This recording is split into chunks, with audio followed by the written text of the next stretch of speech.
Mother Teresa and institute of computer education में आपका स्वागत है। लेकिन उसके लिए कुछ ऑप्शंस का चुनाव आप कर सकते हैं जो आपके लिए इम्पोर्टेंट हो स्लाइड शो के वक्त। सेटअप स्लाइड शो पे क्लिक कीजिए, आपके सामने एक बॉक्स अवेलेबल हो जाएगा। इसमें शो टाइप है कि आप शो को किस प्रकार से प्रस्तुत करना चाहते हैं, as presented by a speaker और ब्राउज बाय इंडिविजुअल और ब्राउज एट कियोस्क। 3 ऑप्शन है, आप जैसा चाहे प्रयोग कर सकते हैं। शो ऑप्शंस में इंपॉर्टेंट ऑप्शंस हैं जैसे लूप कंटिन्यूअसली अंटिल एस्केप। आपका जो प्रेजेंटेशन है जब चलेगा, स्लाइड शो जब चलेगा तो वो तब तक बंद नहीं होगा जब तक आप एस्केप का बटन ना दबाएं। यदि आप ये चाहते हैं ऑप्शन ऑन करना तो यहाँ से क्लिक कर दीजिए, चेक कर दीजिए इस बॉक्स को। इस तरह से शो विदाउट नरेशन, अगर आपने कोई नरेशन रिकॉर्ड कर रखी है अपने शो में और आप चाहते हैं कि उस बिना नरेशन के आपका शो चले तो आप शो विदाउट नरेशन कर सकते हैं। आपके शो पे एनिमेशंस हो सकती हैं। अगर आप चाहते हैं कि आपका शो विदाउट एनिमेशन चले, यानी कि एनिमेशन के बिना चले, तो आप शो विदाउट एनिमेशन बॉक्स को भी चेक कर सकते हैं। अभी मैं इसे अनचेक कर देता हूँ। इसी तरह से 2 कलर आपके पास अवेलेबल है। पेन कलर, यदि आप टीचर हैं या यदि आप किसी को समझाना चाहते हैं स्लाइड शो चलते हुए तो आपको हो सकता है पेन की जरूरत पड़े। यानी कि अगर आप किसी को कोई बात समझाना चाहते हैं तो स्लाइड शो चलते हुए आप स्क्रीन पे कुछ मार्किंग करके दिखा सकते हैं। उसके लिए आप पेन कलर का प्रयोग कर सकते हैं। और एक और हमारे पास कलर है लेजर पॉइंटर कलर, जिसमें आप कुछ पॉइंट कर सकते हैं टूल्स, यानी कि किसी भी चीज को पॉइंट कर सकते हैं अपने स्लाइड शो पे लेजर पॉइंटर कलर के साथ। मैं यहाँ से इसका कलर ग्रीन कर लेता हूँ। इसके अतिरिक्त आप ये बता सकते हैं स्लाइड्स कहाँ से कहाँ तक चले। अगर आप चाहते हैं सभी स्लाइड्स चले तो ऑल पे क्लिक कर दीजिए। अगर आप चाहते हैं कि स्लाइड किसी खास नंबर से किसी खास नंबर तक चले, जैसे मेरे पास 6 स्लाइड्स हैं टोटल, मैं चाहता हूं कि 1 से लेकर 4 तक चले, तो फ्रॉम 1 to जहां तक मैं इसे चलाना चाहता हूं और तक, इस तरह से मैं जानकारी दे सकता हूं। इसके अतिरिक्त आप अपना कस्टम शो भी यहाँ से स्लाइड शो में डाल सकते हैं। उसके लिए कस्टम शो पे क्लिक कीजिए। अगर आपने कस्टम शो क्रिएट किए हुए हैं तो उनके नाम आपको यहाँ दिखाई देंगे। जैसे मेरे पास नाम दिखाई दे रहा है फर्स्ट। अभी मैं इसको शो स्लाइड्स ऑल पे कर देता हूँ। इसके अतिरिक्त एडवांस स्लाइड्स में मैन्युअली चलाना चाहते हैं या आप टाइमिंग के थ्रू चलाना चाहते हैं अपनी स्लाइड्स को। अगर आपकी स्लाइड्स में टाइमिंग अवेलेबल है तो उस टाइमिंग के अकॉर्डिंग आपका स्लाइड शो रन करेगा। इसके अतिरिक्त यदि आप स्लाइड शो को किसी और डिस्प्ले पे चलाना चाहते हैं, जैसे कि आप अपने कंप्यूटर के साथ या लैपटॉप के साथ किसी मॉनिटर को अटैच करते हैं या प्रोजेक्टर को या किसी स्क्रीन को अटैच करते हैं, तो उसके लिए आप मल्टीपल मॉनिटर्स का भी प्रयोग कर सकते हैं। इसमें आप चुनाव कर सकते हैं कि कौन सी डिस्प्ले पे आपकी जो स्लाइड शो है उसको चलाना है। इस तरह से उसके साथ ही जो ऑप्शन अवेलेबल हो, शो प्रेजेंटर व्यू, ये ऑप्शन जो आपका अवेलेबल रहेगा ये तभी अवेलेबल रहेगा यदि आपके पास 1 से अधिक मॉनिटर हो, जैसा कि हमारे पास सैरल ने स्पेसिफाई किया है। तो इस तरह से मैं सेटअप शो का प्रयोग कर सकता हूं। अगर मैं ऑप्शन ऑन करना चाहता हूं तो इसे मैं ओके कर दूंगा, अदरवाइज इसे कैंसिल कर सकता हूं। अभी मैं इसे ओके कर देता हूं। नेक्स्ट ऑप्शन है हाइड स्लाइड। आप अपनी स्लाइड्स को हाइड भी कर सकते हैं। इसके लिए आप जिस स्लाइड को हाइड करना चाहते हैं उसे क्लिक करें और हाइड स्लाइड पे क्लिक कर दें। थंबनेल्स में आपका जो स्लाइड का कलर है वो डिम हो गया है। इस तरह से जिन स्लाइड्स को आप हाइड करना चाहते हैं उन पे हाइड स्लाइड क्लिक कर दीजिए और इस तरह से आप देख सकते हैं थंबनेल्स में जिन स्लाइड्स को हाइड किया गया है उनका कलर डिम है।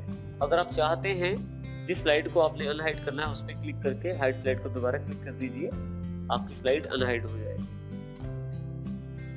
नेक्स्ट ऑप्शन आपके पास अवेलेबल है सेटअप के अंतर्गत रिहर्स टाइमिंग। रिहर्स टाइमिंग का अर्थ यह है कि आप अपनी स्लाइड शो को चलाकर देख सकते हैं वो किस प्रकार चलता है और आप इसके साथ उसमें टाइमिंग भी ऐड कर सकते हैं, जिसका प्रयोग आप फ्यूचर में स्लाइड शो चलाने के लिए कर सकते हैं। यानी कि जब भी आप स्लाइड शो चलाएंगे वो उन टाइम्स के मुताबिक चलेगा जो टाइमिंग आपने स्लाइड शो में रिहर्स टाइमिंग के अंतर्गत आपने दी है। रिहर्स टाइमिंग को प्रयोग करने से पहले मैं एक बात जरूर निश्चित करना चाहूंगा कि सेटअप स्लाइड शो के अंतर्गत मेरे पास यहाँ लूप कंटिन्यूअसली अंटिल एस्केप वाला जो ऑप्शन है वो अनचेक हो। अन्यथा आप जब भी रिहर्स टाइमिंग चलाएंगे, आप जैसे ही आखिरी स्लाइड में होंगे तो आपको ये पहली स्लाइड पे ले जाएगा, जिससे आपकी जो रिकॉर्डिंग है वो सही नहीं हो पाएगी। अनचेक करने के पश्चात मैं इसे ओके कर देता हूँ। रिहर्स टाइमिंग पे क्लिक करता हूँ। देखिए मेरे पास दो ऑप्शन यहाँ अवेलेबल हो गए हैं। एक ऑप्शन जो कि स्लाइड का टाइम बता रहा है और एक टोटल प्रेजेंटेशन का टाइम बता रहा है। जैसे ही यहाँ मैं क्लिक करता हूँ तो जितने भी एनिमेशंस इफेक्ट्स हैं मेरी स्लाइड्स पे, उन सबको ये स्लाइड बाय स्लाइड और क्लिक के साथ रिकॉर्ड करता चला जाएगा।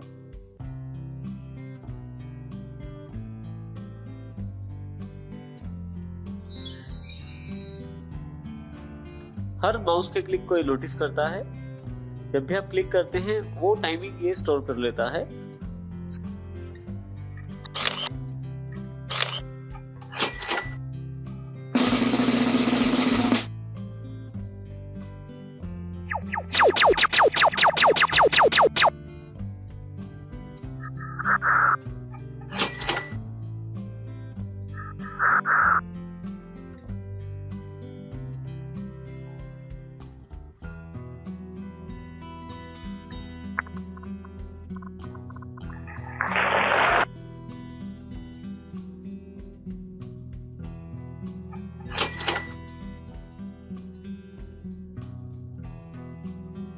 देखिए लास्ट में जब ये आप सारे क्लिक्स की रिकॉर्डिंग कर लेते हैं, आप सभी इफेक्ट्स को आप टाइमिंग दे देते हैं, तो उसके पश्चात आपके पास एक ऑप्शन अवेलेबल हो जाता है। आपसे जानकारी मांग रहा है कि क्या एक जो टाइमिंग आपने स्टोर की है उसे आप सेव रखना चाहते हैं। तो अगर आप चाहते हैं इस नई टाइमिंग को स्टोर करना तो आप यस कर दीजिए।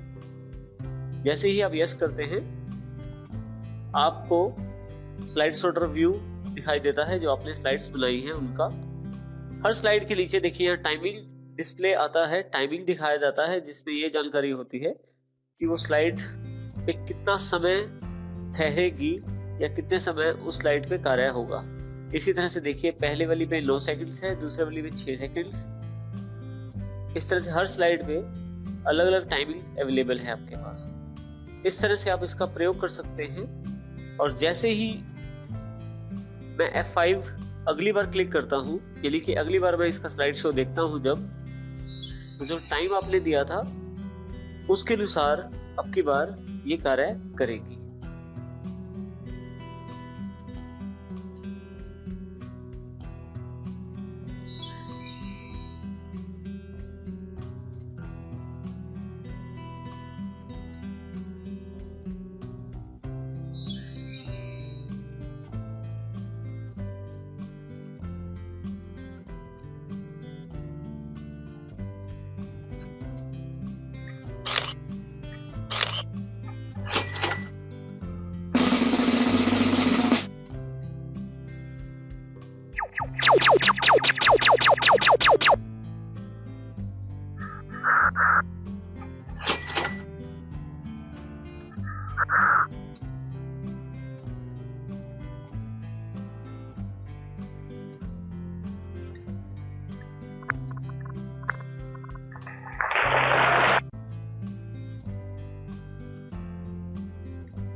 देखिए आपकी दी हुई टाइमिंग के अनुसार इसने आपका जो स्लाइड शो है उसको रन किया है। इस तरह से रिहर्स टाइमिंग से आप स्लाइड शो को टाइमिंग प्रोवाइड कर सकते हैं, जिससे फ्यूचर में जब भी आप चाहें उस टाइमिंग के अकॉर्डिंग आपकी स्लाइड्स रन करेगी या उसी टाइमिंग के अकॉर्डिंग आपकी प्रेजेंटेशन जो है वो कार्य करेगी।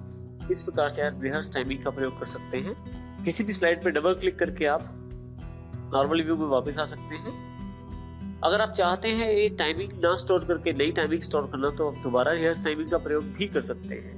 इस तरह से आप इसका प्रयोग कर सकते हैं।